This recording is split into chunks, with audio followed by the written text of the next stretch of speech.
I am really excited to introduce to you this year's recipient of the Homer Lindsay Award, and that is Dr. J.I. Packer.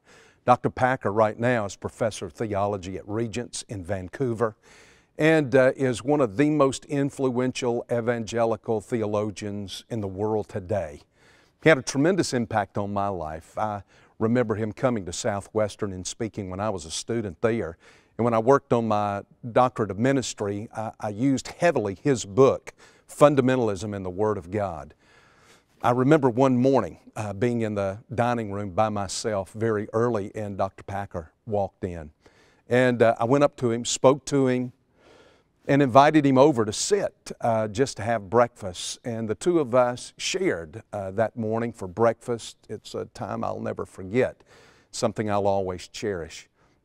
Brilliant mind, a great man of God, and someone who will inspire you.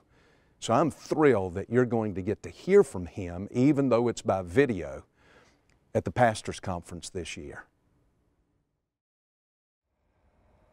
Well, early on in the book, Knowing God, I have a chapter which revolves around the thought that though it's great to know God, it's even greater and more important that God knows me.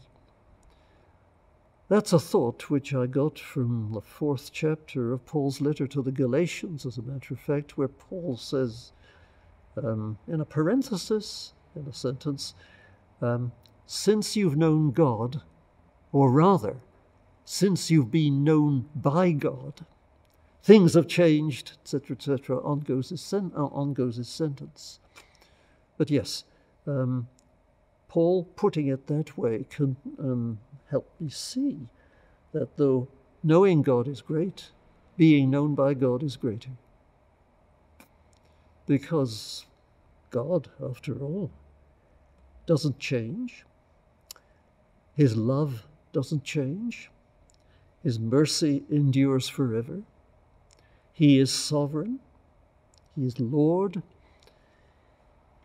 One is, from the time one gets to know God by receiving Christ, one is in His hand. And that's how it will be for all eternity. Knowing God brings joy, and the joy will never stop. Yes, being known by God is overwhelmingly great.